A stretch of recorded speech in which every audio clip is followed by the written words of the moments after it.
The alarm on my wrist pulses red before I even open my eyes. I am Ethan Cole, human liaison to the Galactic Council, and the message flashing across my vision reads only 3 words: emergency session called.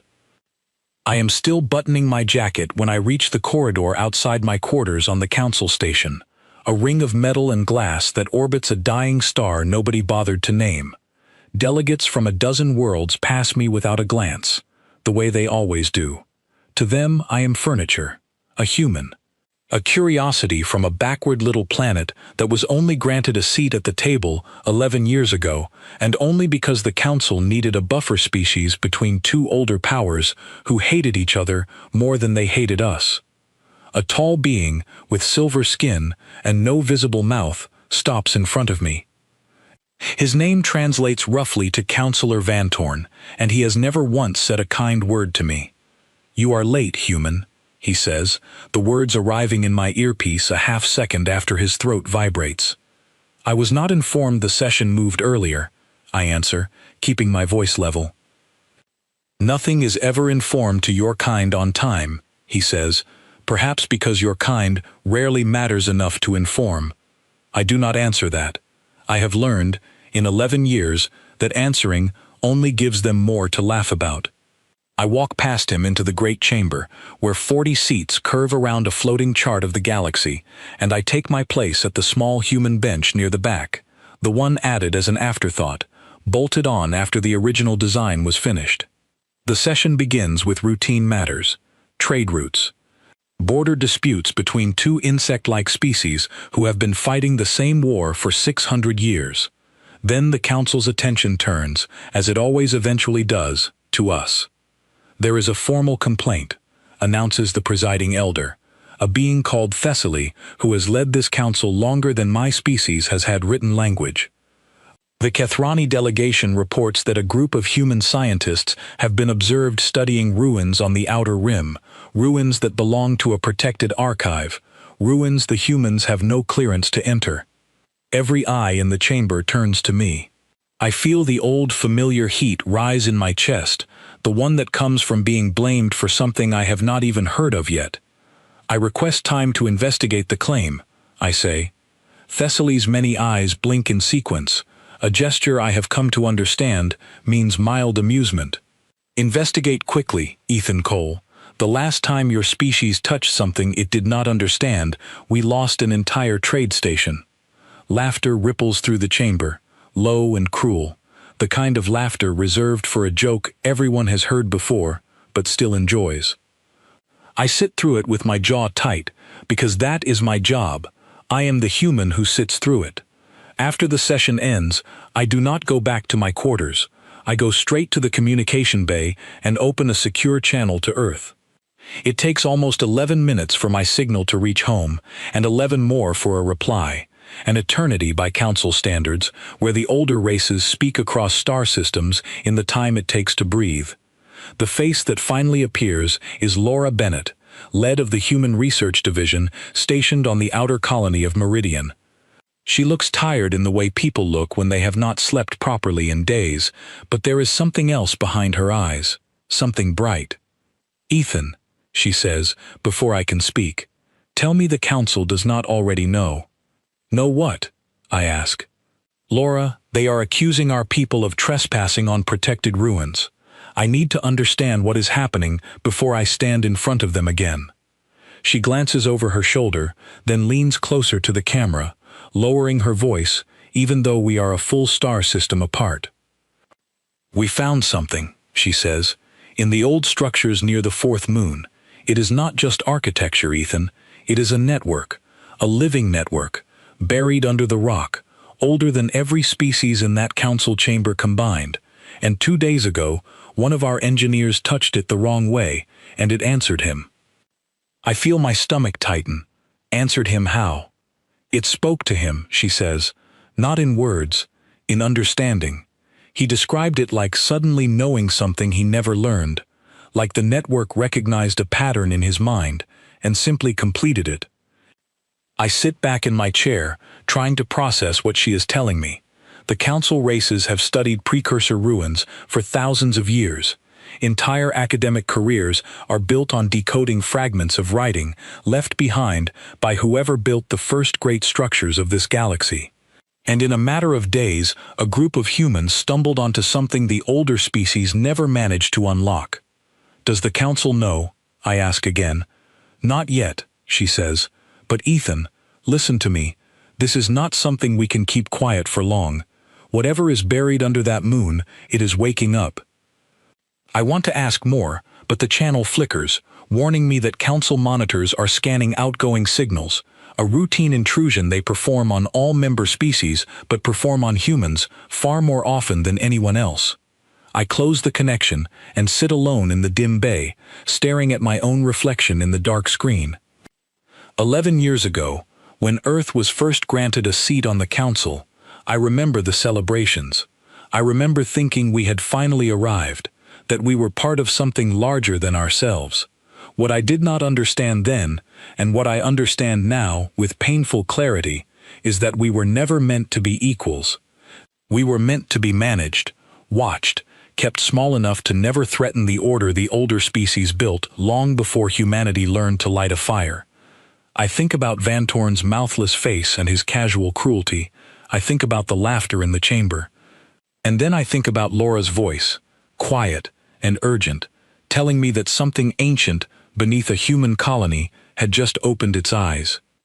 2 days later, I am summoned to a private audience with Thessaly, alone, no other delegates present. This has never happened before. In 11 years, I have never once been invited into a room without the rest of the Council watching. The chamber she leads me to is small and dim, lit by soft blue light that pulses like a heartbeat.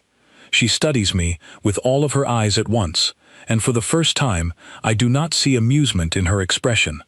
I see something closer to caution. "We are aware of the discovery on your colony world," she says without preamble. I keep my face still, though my pulse is hammering. "Which discovery is that, Counselor? Do not waste my time, human," she says, not unkindly. "We have monitored precursor sites for longer than your species has existed. We know what a resonance signature looks like when one activates. Your people triggered something 3 days ago that has not stirred in this galaxy for over 10,000 years. I choose my next words carefully. If that is true, then perhaps it would be wise for the Council to send a research team to assist. Humanity has never claimed to understand precursor technology fully." Thessaly is quiet for a long moment. When she finally speaks, her voice has lost its formal edge entirely. "There are things in this galaxy older than every species seated in that chamber," she says. "Things that were sealed away, not studied, sealed, by civilizations who understood exactly what they were dealing with and chose never to touch it again. Your scientists did not simply find ruins, Ethan Cole. They may have found a key." "A key to what?" I ask. She does not answer right away. Instead, she turns toward the small window behind her, looking out at the endless dark, scattered with distant light. "I have sat on this council for 400 of your years," she says. "I have watched 6 species rise with great promise and vanish just as quickly, burned out by power they could not control. I do not know yet whether your species has found a gift or a grave, but I intend to find out before the rest of this council decides your fate for you." I leave that meeting with more questions than I arrived with, and a feeling I have not carried since childhood, the feeling of standing at the edge of something enormous, something that has no clear bottom. I do not yet know that what Laura's team found beneath that moon will change the shape of every conversation happening in this galaxy. I do not know that the mockery in the council chamber, the laughter, the casual cruelty, all of it is about to end, replaced by something far heavier than contempt. I only know that when I close my eyes that night, I still hear Thessaly's voice, quiet and certain in that dim blue room. A gift or a grave. I do not sleep for the rest of that night, running the numbers again and again in my head, trying to imagine what kind of technology could make an elder of Thessaly's standing sound afraid. I have seen her preside over wars. I have seen her end conflicts between species who wanted nothing more than to destroy one another. Nothing rattles her, yet tonight, For the first time, I heard something in her voice that I can only describe as dread. By the time morning arrives, station time, artificial and indifferent to whatever crisis is unfolding light years away, I have made my decision. I request immediate transport to Meridian. My request is denied twice before a junior officer, a young Kethrani named Orvin, who has always treated me with more courtesy than his elders, quietly arranges a transport under a supply manifest instead. "You did not get this from me," he tells me at the loading dock, his 4 hands moving quickly over the console.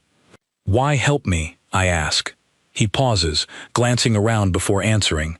"Because I do not think the council understands what it is dealing with, and because someone from your side of this should be there when they find out. The transport ship is small, old, built for cargo rather than comfort, and the journey to Meridian takes the better part of 2 days. I spend most of it going over everything Laura told me, trying to imagine what kind of structure could sit beneath a human colony for years without anyone realizing what it truly was. When I finally arrive, the colony looks the same as it always has from orbit, a cluster of domes and solar arrays scattered across red rock and thin blue atmosphere. But as the shuttle descends toward the research outpost near the 4th moon, I notice something new. A faint shimmer in the air above the excavation site, like heat rising off desert stone, except there is no heat here at all. Laura meets me at the landing pad, and she looks different than she did on the screen 2 days ago, steadier somehow. Less exhausted and more alert, as if something inside her has settled into place. "You came faster than I expected," she says. "The council knows," I tell her. "An elder personally warned me. She called it a key." Laura's expression tightens. She leads me quickly toward the excavation site, past guarded checkpoints and rows of equipment I do not recognize, machines built in the last 72 hours to measure something no human instrument was originally designed to detect. We reach the edge of a wide pit cut into the rock, and I look down for the first time at what her team uncovered. Massive structures, smooth and dark, arranged in patterns that hurt slightly to look at directly, as if my eyes cannot quite decide what shape they are looking at. Faint lines of light pulse slowly along their surfaces, moving in rhythms that feel less like machinery and more like breathing. "It has been growing brighter every day," Laura says quietly, "and our engineer, the one who first touched it, he has not been the same since." "Where is he now?" I ask. She hesitates before answering, and in that hesitation I feel the first true chill since I arrived. "He is inside," she says. "He walked back in on his own 2 nights ago, and he has not come out." I stare down into the pit, into the slow pulsing light rising from something buried for 10,000 years, and I understand, with a certainty that settles cold and heavy in my chest, that whatever is happening here has already moved far beyond anything either the Council or humanity can fully control. Somewhere behind me, far across the stars, an ancient elder is telling her fellow delegates about a species she once dismissed as harmless. And somewhere ahead of me, in the dark beneath our feet, something that has slept for 10,000 years is finally, fully awake. The research outpost feels smaller once we step inside it, the walls pressing closer than they should, though I know that is only my own nerves working against me. Laura leads me down a narrow corridor lined with monitoring stations, each one manned by exhausted-looking technicians who barely glance up as we pass. The air smells faintly of ozone, sharp and metallic, the kind of smell that usually means something electrical is working far harder than it was built to. The engineer's name is Nathan Price, Laura tells me as we walk. He has been with the project since the beginning, careful, methodical, not the kind of person who takes unnecessary risks. And yet, he walked back into an ancient structure alone, I say. "That is what frightens me most," she admits. "It was not recklessness. When I spoke to him before he went back in, he seemed completely calm, almost peaceful. He said the structure was not finished with him yet." We reach a heavy door marked with warning symbols in 6 different languages, all added within the last 3 days, according to the fresh paint still drying at the edges. Laura keys in a code, and the door slides open with a soft hiss, revealing a narrow tunnel that slopes downward into the dark, lit only by the same faint pulsing light I saw from the surface. "I am not authorized to let you go further than this point," Laura says, though her voice carries no real conviction behind the warning. "I need to see him," I say. "If the council decides this is dangerous enough to act on, I need to understand exactly what we are dealing with before that happens." She studies me for a long moment, then nods and steps aside. We descend together, the tunnel walls smooth and cool beneath my fingertips, carved with the same hurt to look at patterns I saw from above. The deeper we go, the more the light seems to respond to our presence, brightening slightly whenever we pass, as though something within the structure is aware of us and choosing, for now, not to react. We find Nathan Price standing in the center of a vast chamber, surrounded on all sides by towering columns of dark material etched with lines of pulsing light. He does not turn when we enter. He simply stands there, facing the largest column, his hands resting loosely at his sides. "Nathan," Laura calls softly.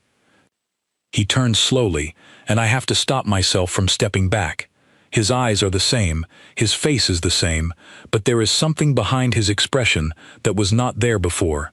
A stillness that feels less like calm and more like patience, stretched across a much longer span of time than any human should possess. "You came back sooner than the pattern suggested," he says, his voice steady and unhurried. "What pattern?" I ask. He looks at me directly for the first time, and I feel, absurdly, as though he is seeing something in me that I cannot see in myself. "The one this place has been tracing since it woke," he says. "It is not a machine, Ethan Cole. It is closer to a teacher. It has been waiting a very long time for a species patient enough and reckless enough to listen." Laura moves closer to him, her scientific curiosity briefly overriding her caution. "What has it taught you?" Nathan's gaze drifts toward the column behind him, and the light along its surface pulses brighter, almost in response to the question. "How to see the shape beneath the shape," he says. "How to understand energy not as something to be harnessed, but as something to be spoken with. The older species stopped here because they were afraid of what they might become. We are not going to make that same mistake." His words settle over the chamber like a weight, and I realize, standing there in that ancient light, that Thessaly's warning was not an exaggeration born of old fear. It was an honest assessment from someone who had watched other civilizations reach exactly this point and choose to turn back. Humanity, it seems, has decided not to turn back at all.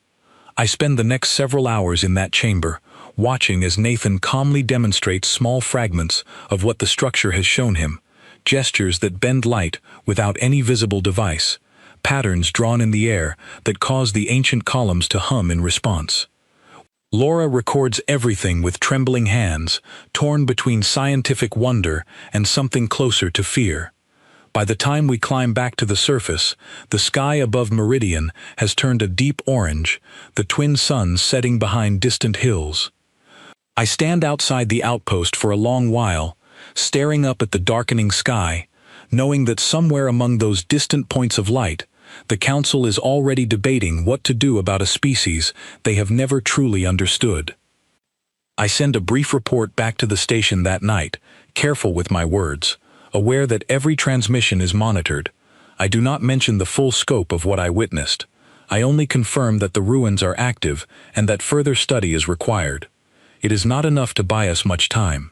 I know that even as I send it, 3 days later, I am recalled to the Council station under direct order, along with a formal notice that a full delegation, including several senior military observers, will be traveling to Meridian to witness a demonstration firsthand.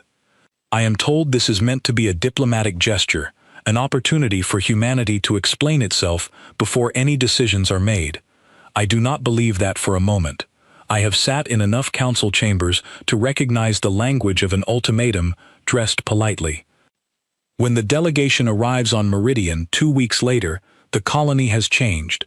What was once a small, humble outpost, surrounded by red dust, is now bordered by a growing perimeter of new structures, built faster than should be physically possible, using techniques and materials that did not exist in human engineering a month ago. I walk through it with a strange, disorienting pride mixed with unease, watching human engineers move with the same calm certainty I first saw in Nathan Price's eyes. The council delegation is led by a broad-shouldered being named Draven Kesh, a senior military strategist known throughout the council for his blunt, unsentimental approach to threats. He walks the perimeter of the colony with visible tension, his 4 guards flanking him closely, scanning everything with suspicious eyes. "This is not the primitive settlement described in our reports," he says to me as we walk.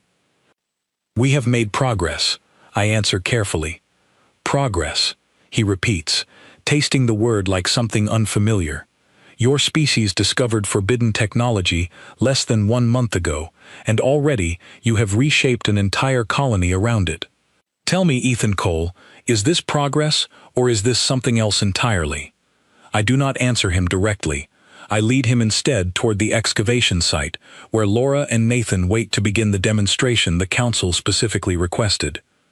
What happens over the next hour will be discussed in council chambers for years to come, though never in the tone of amusement they once reserved for humanity. I watch it unfold, standing just behind Draven Kesh, close enough to see the exact moment his composure begins to crack. Nathan stands at the center of a cleared field, calm as ever, and with a simple, unhurried gesture, causes a section of solid rock the size of a small building to lift smoothly into the air, hover in perfect silence, then reshape itself, slowly, deliberately, into a structure of impossible geometry, before settling gently back to the ground without a single grain of dust displaced. No engine hums beneath it, no visible energy source powers the transformation.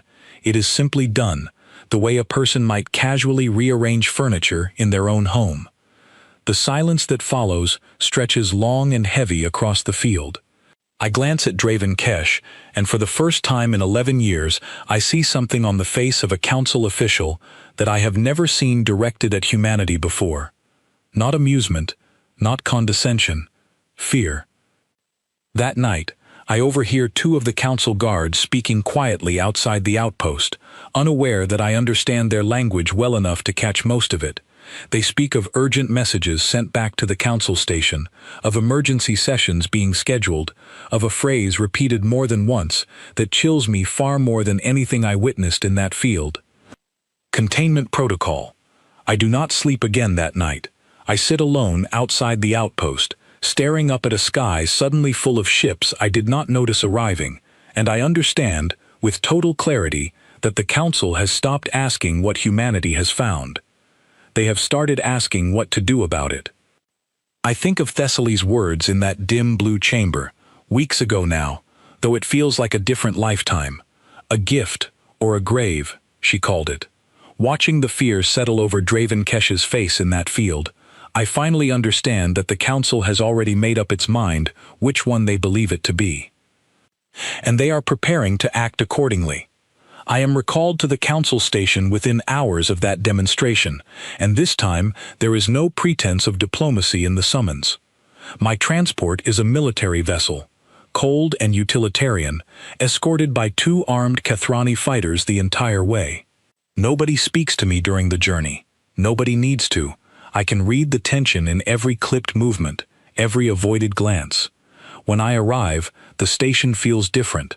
Delegates who once ignored me in the corridors now watch me pass with open suspicion, some with something closer to hostility. I am no longer furniture. I am, apparently, a symbol of something they cannot control.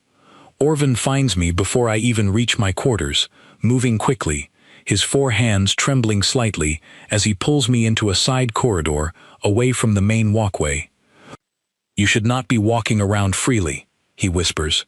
"There is an emergency session scheduled in 6 hours. Full council, closed to observers. They are debating a formal response to what happened on your colony. What kind of response? I ask, though I already suspect the answer. He hesitates, glancing over his shoulder before answering. I do not know the full details, but I overheard two elders discussing military deployment near your system's border. Ethan, they are not debating whether your species is dangerous anymore. They are debating how quickly to act before it becomes worse. I feel the floor tilt slightly beneath me, though the station itself has not moved at all. 6 hours. 6 hours to somehow understand what an entire council of ancient civilizations intends to do about a species none of them fully comprehend anymore.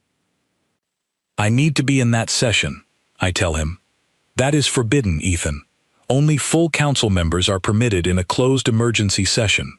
If they catch you attempting to enter, they will treat it as an act of aggression, and that alone could be enough to tip the vote against your people. Then help me listen without being seen, I say. Orvin stares at me for a long moment, weighing loyalty against risk, in a way I recognize because I have done the same calculation myself more times than I can count over the last 11 years. Finally, he nods. There is an old maintenance access above the chamber, he says quietly, built before the current council even existed, meant for repairs to the acoustic systems. It has not been used in decades. If the recordings are still accurate, you should be able to hear everything from there, unseen. 6 hours later, I am crouched in a narrow, dust-filled crawl space above the great council chamber, my body folded uncomfortably against cold metal, watching through a thin gap as delegates from every corner of the galaxy take their seats below. The chamber, once filled with idle conversation and quiet amusement whenever humanity's name came up, is now silent, tense, heavy with an energy I have never felt in this room before. Thessaly rises first, and even from this distance, I can see the weight in her posture. We convene this session under emergency protocol, she begins, her voice carrying easily to every corner of the chamber. The matter before us concerns the human species and the technology recently discovered on their colony world. I ask that every delegate speak plainly and without ceremony. We do not have the luxury of time for formalities tonight. Draven Kesh stands next, and I can hear the barely restrained urgency in his voice even before he begins speaking. I witnessed the demonstration myself, he says.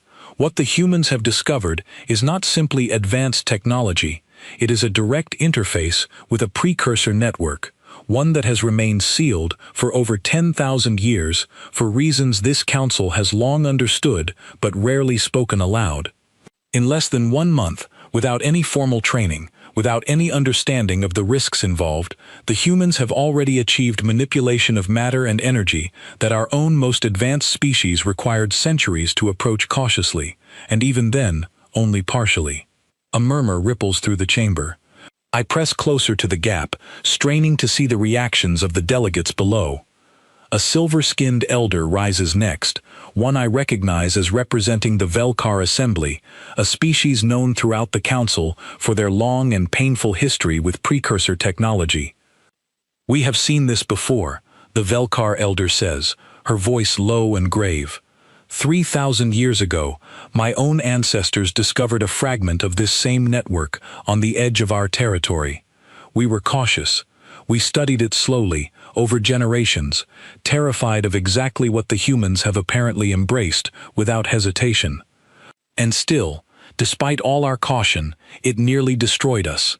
An entire star system was lost before we found a way to seal it away again. The humans have skipped every safeguard we spent centuries building, and they have done so in a matter of weeks.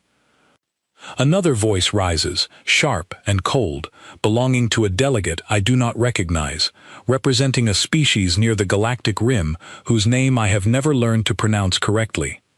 Then the matter is simple, the voice says. We contain the threat before it spreads beyond their world. A full blockade of the human system, backed by combined fleets from every willing member species, until such time as the technology can be secured or removed entirely. Removed, Thessaly repeats, her tone sharpening. You speak as though this is a simple matter of confiscating a weapon. What you are suggesting is the forced dismantling of an entire species' path forward, against their will, based on our own fear of what they might become. Fear is precisely the correct response. The RIM delegate answers without hesitation. We have all seen what unchecked power does to young civilizations. The humans are not ready for what they have found. None of us were, when we found our own fragments of this network, and we had the wisdom to step back. They have shown no such wisdom. I feel anger rising in my chest, sharp and immediate, listening to strangers decide the fate of my entire species based on a demonstration that lasted less than an hour. I want to shout down through that gap in the ceiling, to remind them that humanity has never once threatened them, that every step taken on Meridian was taken on human soil, using technology found on a human colony. But I stay silent, forcing myself to keep listening, because the moment I reveal myself, whatever chance I have to warn Earth disappears entirely. Draven Kesh speaks again, and this time his voice carries a harder edge. I recommend we move beyond blockade, he says. A blockade assumes we have time to negotiate a peaceful resolution. Based on the rate of change I personally witnessed, I do not believe we have that luxury. I recommend a limited strike against the primary research site on Meridian, sufficient to destroy the excavation and prevent further access to the network, before humanity's capabilities expand beyond anything we can reasonably counter. The chamber erupts into overlapping voices, some in agreement, some in horrified objection, the debate fracturing into a dozen separate arguments at once. I press my forehead against the cold metal wall of the crawlspace, trying to steady my breathing, trying to think clearly despite the roar of fear and anger building in my chest. Thessaly raises a hand, and slowly the chamber quiets. A strike against a colony world populated by civilians, based on fear of what they might one day become, she says, her voice heavy with something I can only describe as sorrow. I have sat on this council for 400 years. I have watched us avoid exactly this kind of decision more times than I can count, because we understood, even in our fear, that striking first against an emerging power has never once secured lasting peace. It has only ever secured lasting hatred. Then what do you propose, Elder? Draven Kesh asks, his patience visibly thinning. Thessaly is quiet for a long moment before answering. I propose we vote, she says finally. Let this council decide together, openly, whether we act out of wisdom or out of fear. But let every delegate here understand clearly what we are truly voting on tonight. Not simply the fate of one research site. The fate of an entire species' future, and the kind of galaxy we choose to build with our own hands in response to that fear. The vote that follows takes nearly 2 hours, delegate after delegate rising to state their position, their reasoning, their fears laid bare in ways I have never witnessed in 11 years of observing this council. I listen to every word, memorizing names, memorizing arguments, understanding with growing dread that the vote is tilting steadily toward action rather than restraint. When the final count is read aloud, the chamber falls utterly silent. 23 in favor of a limited strike against the research site on Meridian. 17 opposed. The measure passes. Fleet deployment will begin within 72 hours, Thessaly announces, her voice flat and controlled in a way that tells me exactly how much effort it costs her to keep it that way. I ask that all delegates maintain strict confidentiality regarding this decision until deployment is complete, to avoid any possibility of the human species preparing a defense or evacuation that could complicate the operation. I remain frozen in that crawlspace long after the chamber empties, my mind racing through every possible course of action. 72 hours. 72 hours before an armed fleet arrives at Meridian with orders to destroy the very site where humanity first began to understand what it might truly be capable of, along with every scientist and civilian unfortunate enough to be standing nearby when it happens. I wait until the station's night cycle begins, when the corridors thin out and most delegates retreat to their quarters, before finally climbing down from the crawl space, my body stiff and aching from hours spent motionless in the cramped space. Orvin is waiting for me exactly where he promised he would be, his expression grim before I even say a word. "It is bad, isn't it?" he says quietly. "They voted for a strike," I tell him. 72 hours. I need to get a warning to Earth before that fleet arrives. Orvin's jaw tightens, and for a long moment he says nothing at all. When he finally speaks, his voice is barely above a whisper. "If I help you send that warning, and the Council discovers my involvement, I will lose everything I have built here. Possibly worse than that. I understand if you cannot help me," I say, and I mean it. I have no right to ask you to risk your entire future for my species. He is quiet a moment longer, staring down the empty corridor, before finally meeting my eyes again. "My grandmother used to tell me a story," he says softly, "when I was very young. A story about a species on the rim who discovered something similar to what your people found, centuries before the Velkar. They were destroyed before they ever had the chance to decide for themselves what to become. Contained, the records call it, erased, is closer to the truth. I have always wondered what that species might have grown into, if given the chance." He straightens, resolve settling firmly into his expression. "I will not watch that happen again," he says. "Come." There is a secondary communication relay on the lower levels rarely monitored during the night cycle. It will not be fast, but it should be fast enough. We move quickly and quietly through the station's lower levels, past dim corridors and sleeping delegates, until we reach a small, dusty relay room tucked away behind unused cargo storage. Orvin works the ancient console with practiced efficiency, rerouting power, bypassing standard monitoring protocols, his 4 hands moving with a speed born of desperation rather than confidence. "It is ready," he says finally, stepping back from the console. "You have perhaps 10 minutes before the reroute is detected.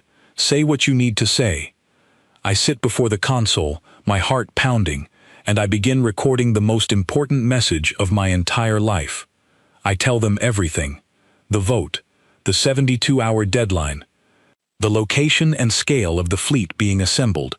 I tell them to evacuate every non-essential person from Meridian immediately, to prepare whatever defenses they can, though I know, even as I say the words, that nothing humanity has built could possibly stand against a combined Council fleet. And then, because I do not know what else to say, because some part of me still clings to the hope that this can somehow be resolved without bloodshed, I add one final line before ending the transmission. "Laura, Nathan, whatever that network has shown you, whatever you have learned in these past weeks, I hope, for all our sakes, that it is enough." The message launches into the dark, racing toward home at the fastest speed our technology allows, and I sit back in the dim relay room, staring at the empty console, praying it arrives in time.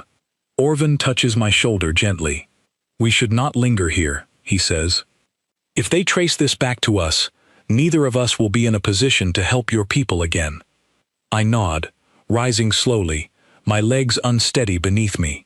As we make our way back through the quiet corridors of the station, I find myself thinking not of the fleet, not of the vote, not even of the strike that will begin its slow, inevitable approach toward Meridian within hours. I find myself thinking of Thessaly's voice in that dim blue chamber, weeks ago now. A gift or a grave. I do not yet know which one humanity has found, but within 72 hours, the galaxy is going to find out alongside us, whether it is ready for the answer or not. My warning reaches Meridian with just under 60 hours to spare, though I do not learn that until much later, when I finally manage to secure passage back toward human space aboard a cargo vessel willing to overlook the questions surrounding my sudden departure from the Council station. For those 60 hours, I exist in a state of suspended dread, cut off from any further communication, unable to know whether my message arrived in time, whether Laura and Nathan believed it, whether anyone on Meridian has any real chance of surviving what is coming for them. I arrive in human space roughly 4 hours before the Council fleet is scheduled to reach Meridian, according to the timeline Draven Kesh outlined in that chamber. The cargo vessel drops me at a forward relay station just inside human territory, and from there I manage to reach a direct channel to Meridian itself. Laura's face appears on the screen almost instantly, and the relief that floods through me at the sight of her, alive, alert, clearly prepared for something, is almost enough to bring me to my knees. "You made it," she says. "We received your warning 2 days ago. We have been preparing ever since." "Preparing how?" I ask. "Laura, a full Council fleet is going to be in your system within hours. There is nothing conventional that can stand against that." She glances over her shoulder, and when she looks back at the screen, there is something steady in her expression, something that reminds me sharply of the stillness I first saw in Nathan's eyes weeks ago in that ancient chamber. "We are not planning anything conventional," she says. "Ethan, listen to me carefully. Since your warning arrived, Nathan has not stopped working. Neither have the rest of the team. What the network showed him in that first contact was only the beginning. In the past 2 days alone, we have learned more than the previous 3 weeks combined. I do not think you understand what is happening here anymore. I am not sure I fully understand it myself." Before I can ask her to explain further, the channel flickers, and a new alert scrolls across my screen, a warning I recognize from my years working alongside Council communications. "Fleet emergence detected. Multiple vessels, approaching human system boundary." "They are here," I say quietly. Laura's expression does not waver.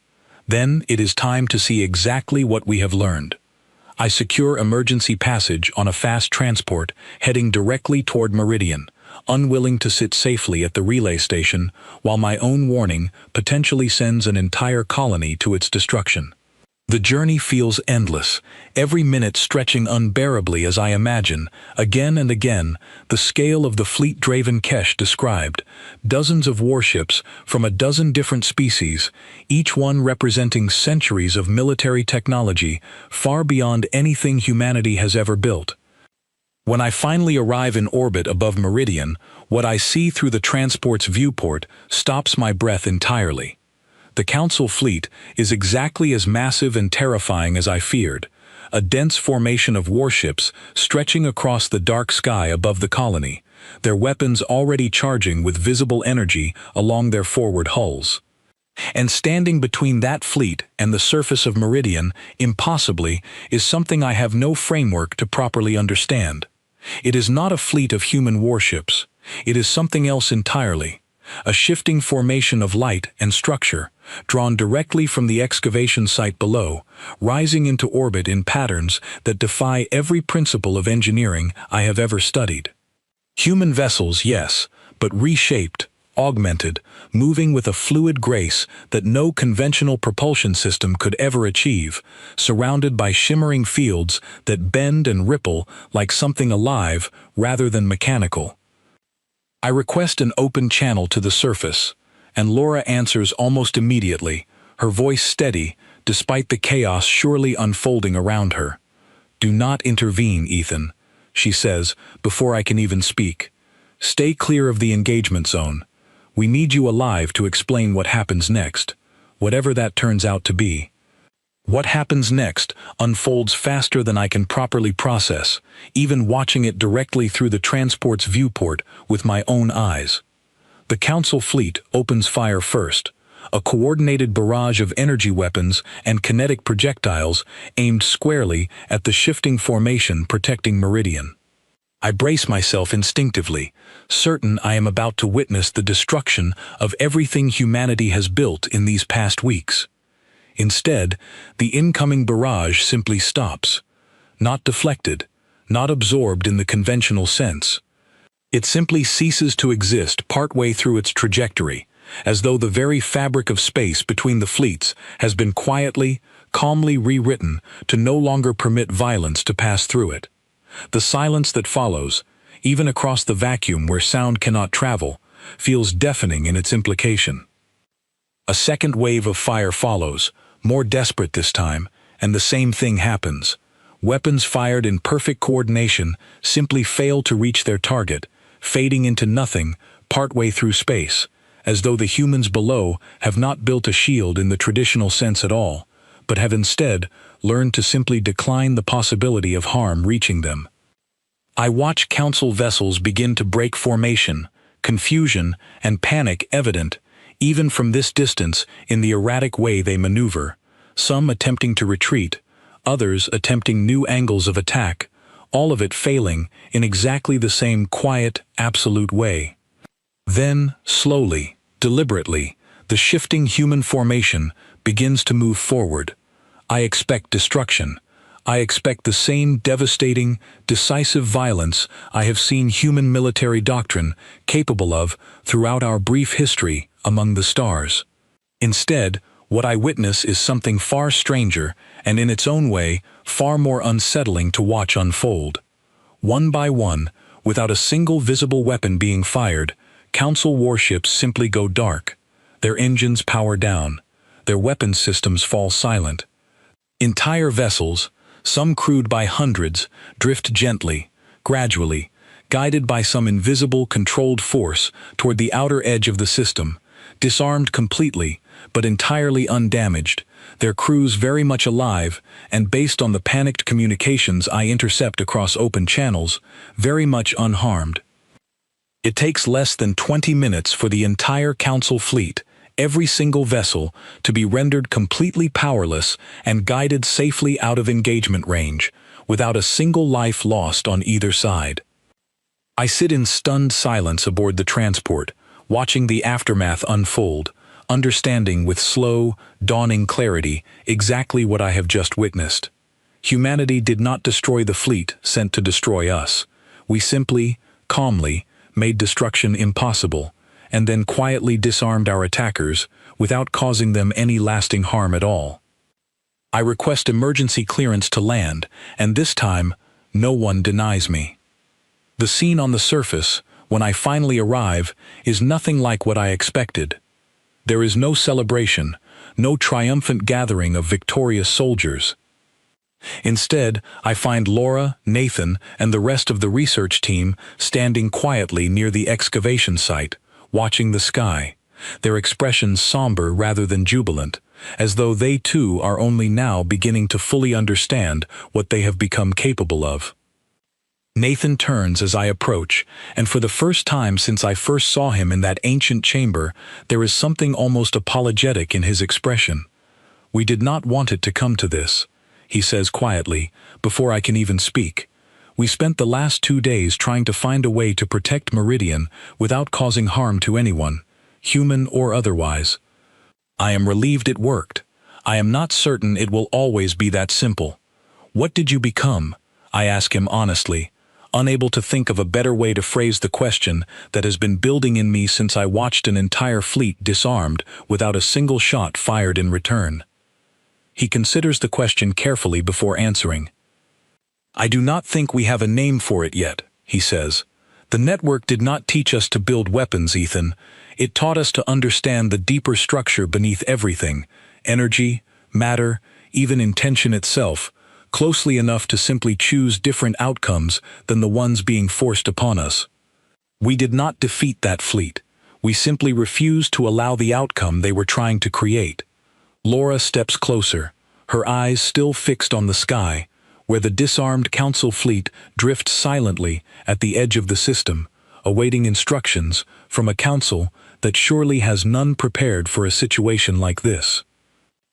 "They are going to be more afraid of us now than they ever were before," she says quietly, "not because we hurt them, because we did not need to."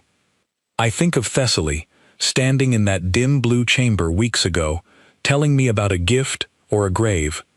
I think of the vote in that great chamber, 23 delegates choosing fear over restraint, certain that decisive action would resolve the threat they believed humanity represented. I look up at that drifting, powerless fleet, undamaged and utterly humiliated, and I understand, with complete clarity, that nothing about tonight has resolved the Council's fear at all. If anything, it has only just begun. Within hours, my communicator lights up with an urgent message, direct from the council station, carrying the authorization codes of Thessaly herself. I read it twice, before fully accepting what it says. The council requests, and requires, Ethan Cole's immediate return to formal proceedings, alongside appropriate human representation, to address the events that have transpired at Meridian. I look up from the message toward Laura and Nathan, standing quietly amid the aftermath of a battle that was somehow won without a single life lost. They want to know what we have become, I say. Nathan's expression remains calm, steady, that same unhurried patience I first saw in him weeks ago, though now I finally understand where it comes from. Then it is time we told them honestly, he says. Not as the species they once dismissed, as whatever it is we have chosen to become instead. I return to the council station 3 days after the failed strike on Meridian, and the moment my transport docks, I understand immediately that everything has changed. There is no mockery waiting for me in the corridors this time. There is no casual cruelty, no dismissive glances from delegates who once treated humanity as an amusing footnote in galactic affairs. Instead, I am met with something far more unsettling: silence.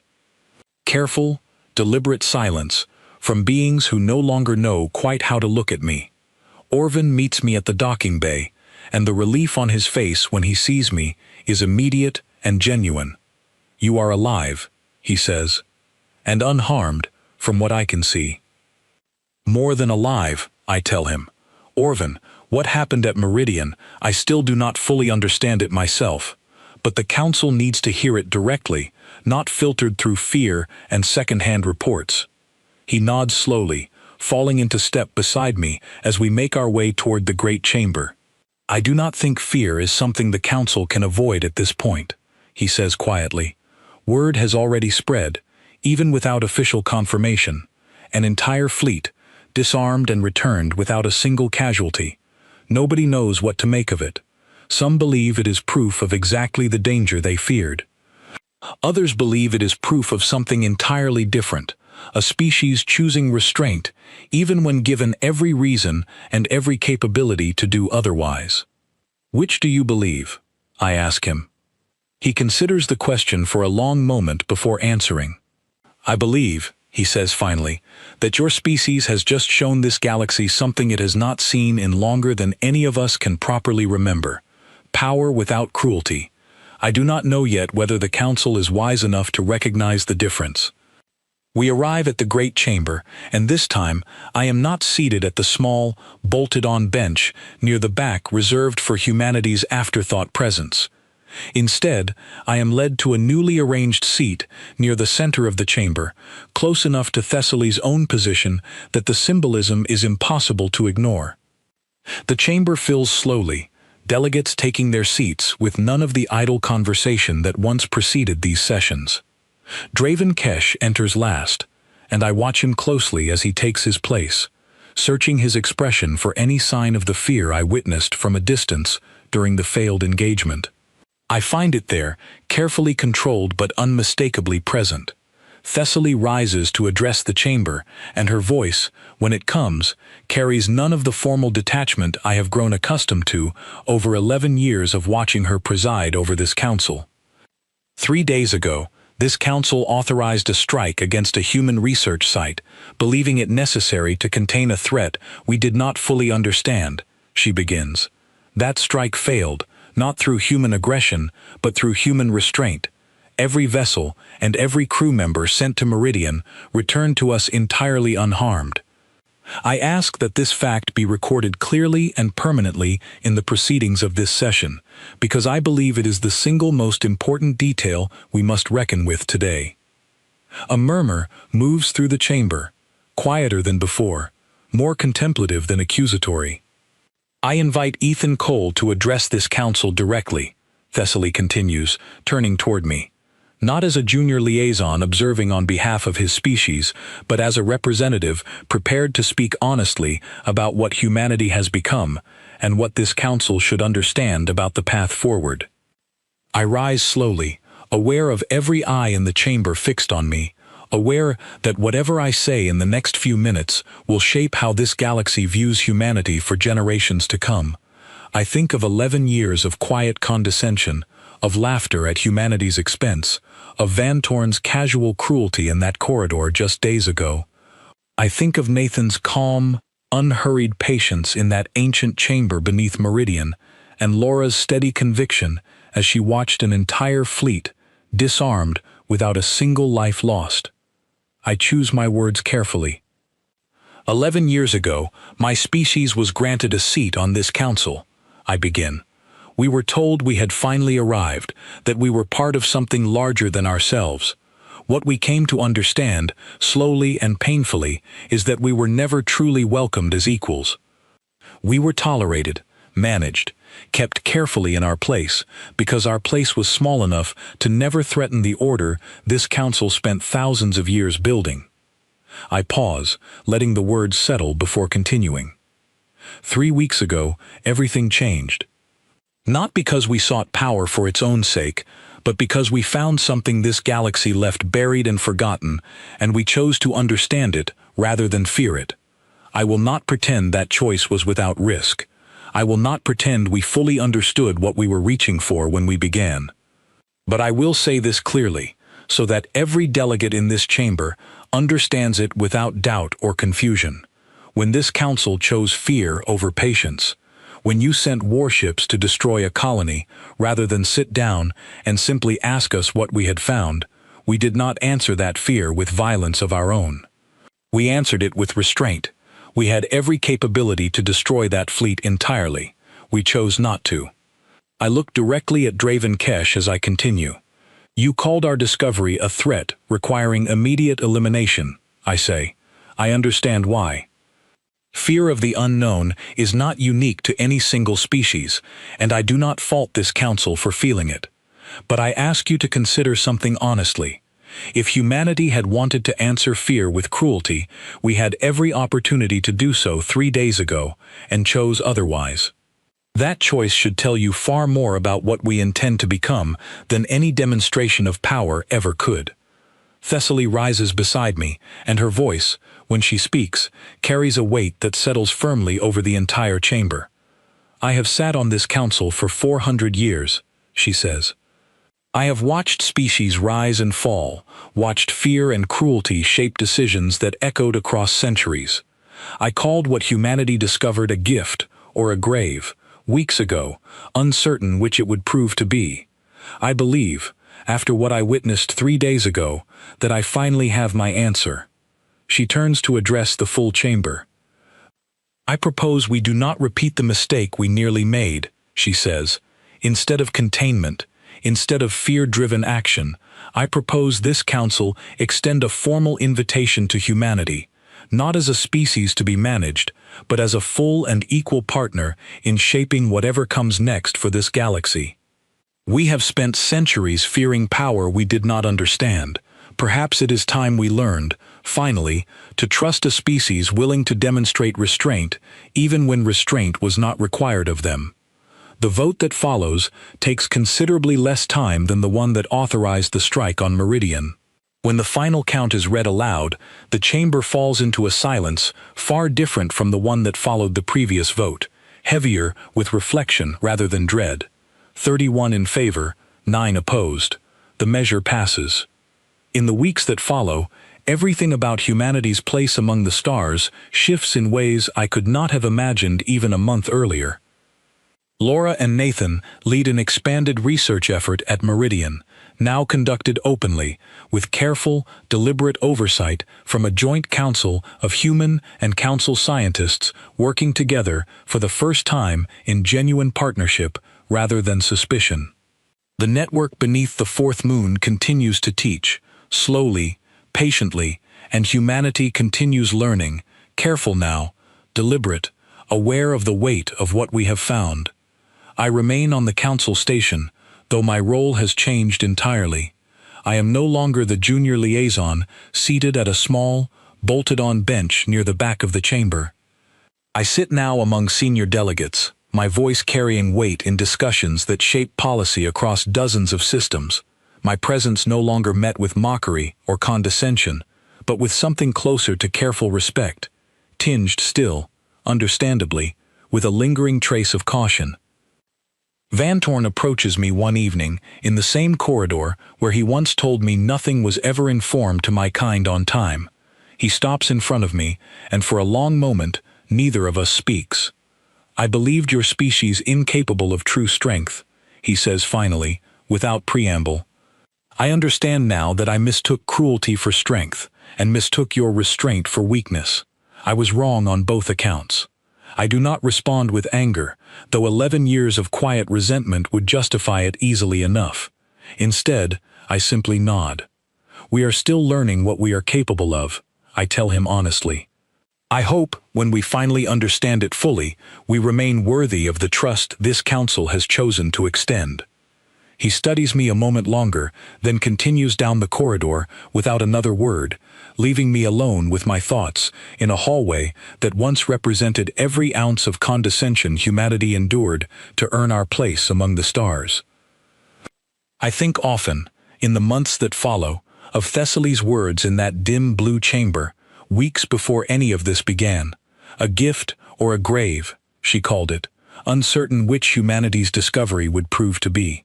I think of the fear that gripped an entire council chamber, fear built from centuries of watching power corrupt every civilization bold enough to reach for it. I think of Nathan's calm, unhurried patience, and Laura's quiet conviction, and the simple, deliberate choice to answer violence with restraint rather than destruction. I do not know, even now, exactly what humanity has become. I am not certain anyone, human or otherwise, fully understands the shape of what we are still learning to be. But I know this much with absolute certainty, standing now in chambers that once dismissed us as harmless and insignificant. The galaxy no longer sleeps quite as soundly as it once did, knowing what humanity has found beneath that quiet moon, and what we chose to do with it when given every reason to do otherwise. And somewhere far beneath the surface of Meridian, in a chamber lit by 10,000 years of patient, pulsing light, humanity continues to listen, continues to learn, continues choosing, deliberately and carefully, exactly what kind of power we intend to become. 11 years ago, we arrived among the stars as a curiosity, tolerated rather than respected, small enough to be safely ignored. We are not small any longer. And for the first time since I took my seat on this council, I finally understand that the fear I once mistook for contempt was never really about our weakness at all. It was always, quietly, about exactly what we might become.